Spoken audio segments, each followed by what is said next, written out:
The round yellow guy returns, this time on the Nintendo Famicom. Pac-Man month continues on Classic Game Room with this 1984 release from Namco, which was the old school home console and computer division of Namco.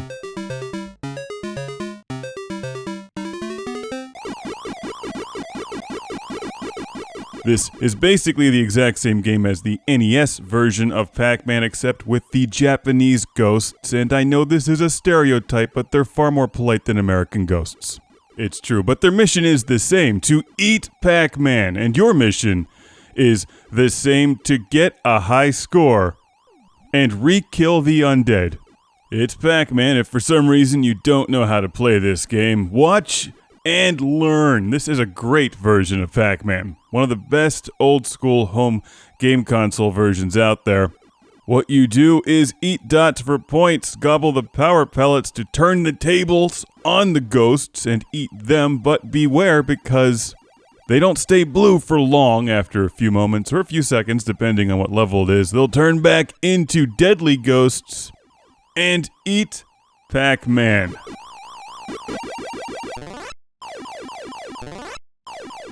What I like about this version of the game is everything. It looks great, it sounds good, it plays well.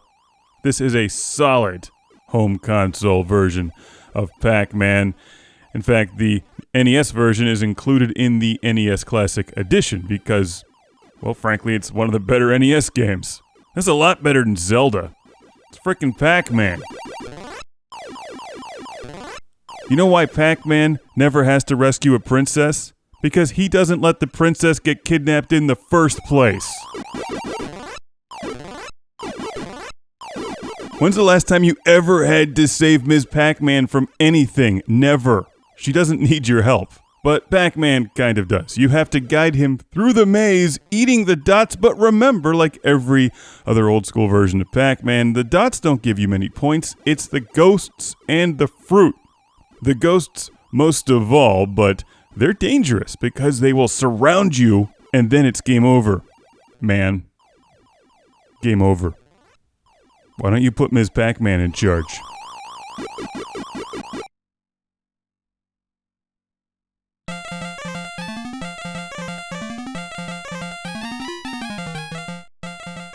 I like that this version of the game maintains the proper vertical aspect ratio of Pac-Man, while giving you plenty of room to see the score and what food items you're on the right side of the screen.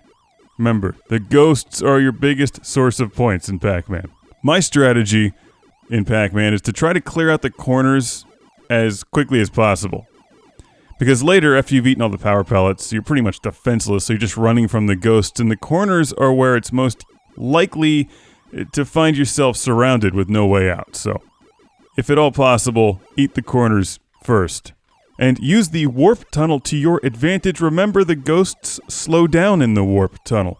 So if you can lure them all in there, gives you a few more moments to work your way to the corners, or eat the ghosts if you happen to gobble a power pellet right after you do that.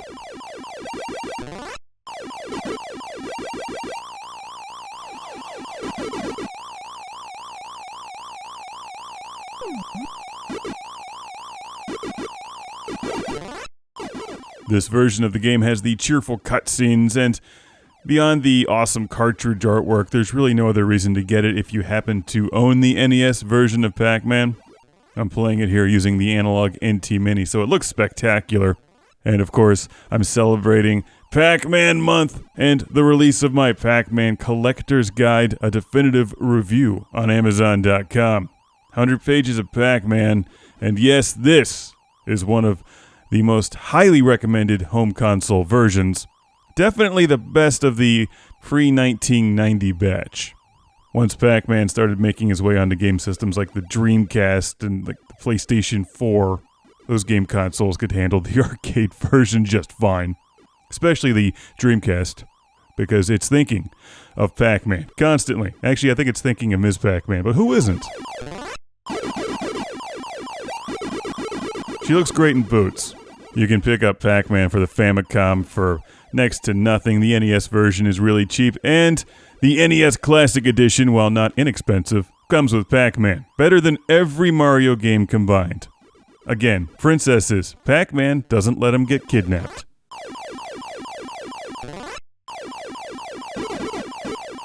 Pac-Man proactively solves the situation, whereas Mario is painfully incompetent. I love this version of the game. I love Pac-Man, so check out my Pac-Man Collector's Guide and find some time to play Pac-Man today, if not on the NES.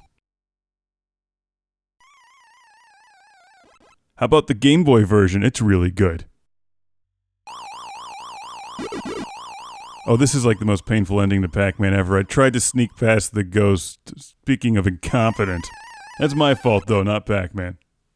Classic Game Room has been brought to you by the ultra-massive Video Game Console Guide. 230 pages of video games on Amazon.com, Retro Megatrex, and how to make a video game review show that doesn't suck.